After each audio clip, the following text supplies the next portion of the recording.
চাওক আপোনাক দেখা পাইছে যে যোৱা 5টা বছৰত অসমত বিশেষকৈ উদ্যোগীকৰণত ডাঙৰ এটা বিপ্লৱী পৰিৱৰ্তন হৈছে। ছেমি কণ্ডাক্টৰ ইণ্ডাষ্ট্ৰী যে অসমৰ নিচিনা ঠাইত হ'ব বা জাগিৰোডত হ'ব, অসমৰ ৰাইজৰ কল্পনাৰ অতীত আছিলে।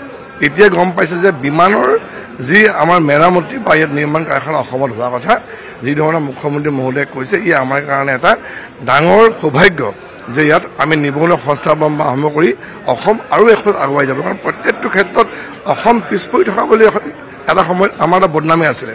কিন্তু মাননীয় প্ৰধানমন্ত্ৰী নৰেন্দ্ৰ মোদী ডাঙৰীয়া প্ৰধানমন্ত্ৰী হোৱাৰ পাছত এই 10টা বছৰত অসমে কেৱল মাত্ৰ প্ৰাপ্তি আৰু খ্যাতিৰ বাহিৰে একো পোৱা নাই। কাৰণ কিয়, আমি আগতে কিবা এটা পাবলৈ আন্দোলন কৰোঁ, এখন ইণ্ডাষ্ট্ৰী পাবলৈ, এখন মেডিকেল কলেজ পাবলৈ, আজিৰ তাৰিখত এটাৰ পিছত এটা আমি পাবলৈ সক্ষম হৈছোঁ, অসমৰ ৰাইজে নিবিচাৰাকৈ আন্দোলন নকৰাকৈ।